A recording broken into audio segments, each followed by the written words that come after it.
Now look, last time we talked about Sean Diddy Combs was just a couple episodes ago, and we discussed how him and his team was fighting to get his convictions tossed out. Well, fast forward a couple days, and prosecutors have fired back in a big way. They're officially asking the judge to give Diddy more than 11 years in prison, 135 months. And yeah, you heard that shit right, 11 years. They're arguing that Diddy crimes weren't small. They were systematic. You know, they describe him as unrepentant. They describe his ass as unrepentant. Basically saying that he still hasn't truly accepted responsibility. I mean, they even brought up his history of violence, coercion, and manipulation, claiming that these crimes caused real harm to women who were exploited in the process.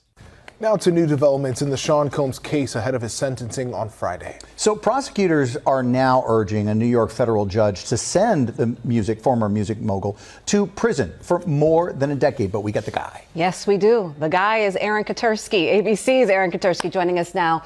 Aaron, what can you tell us about this? Because we're all anticipating what's to come on Friday. It's really going to be very interesting to see what the judge ends up doing. Now, federal prosecutors say Sean Combs left women broken and beaten.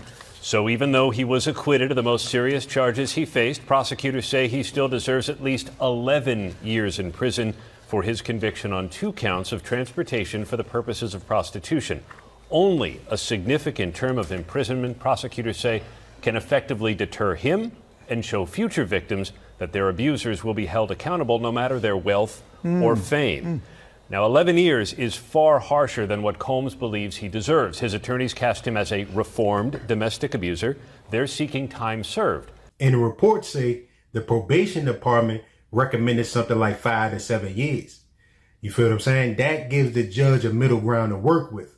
Not as harsh as the prosecutors want, but not as light as Diddy's team asking for. Should Diddy get the full 11 years prosecutors are asking for? Or do you believe the judge should show some leniency? Go ahead and let me know in the comments below.